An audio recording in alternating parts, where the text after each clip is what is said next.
一页一页记录228受难者为所的心路历程。这是王克雄所发表的新册《化悲愤为力量》，内面收录37篇发表社论，甲医生研究228事件背后加害者的真相。这本册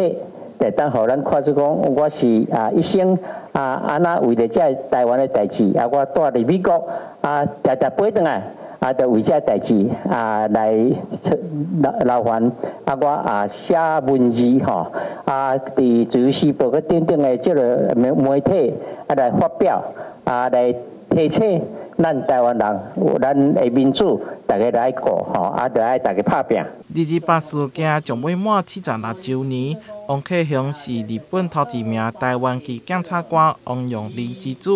伊的父亲伫228事件爆发前后，无缘无故互人带走，下落不明。因此，王克雄接受父亲对司法改革甲维护人权的期待，持续为228真相奔走，使人敬佩。市长王伟棣也特别出席新册发表会。内面有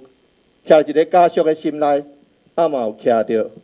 一个家属徛起来了后，化悲痛为力量，化悲愤为力量，来徛出来为228事件平反所做的努力。这点非常非常的感谢。伫去年9月18日，咱的228纪念馆成立。当然，初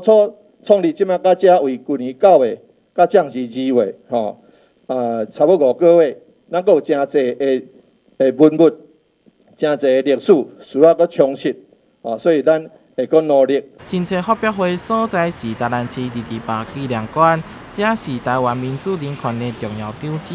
也是见证台湾转型正义的重要里程碑。馆舍的成立也离袂开王克雄，希望后一代会当为伊的经历当中去珍惜甲守护即卖的民主甲自由。台南新闻杨顺怀采访报道。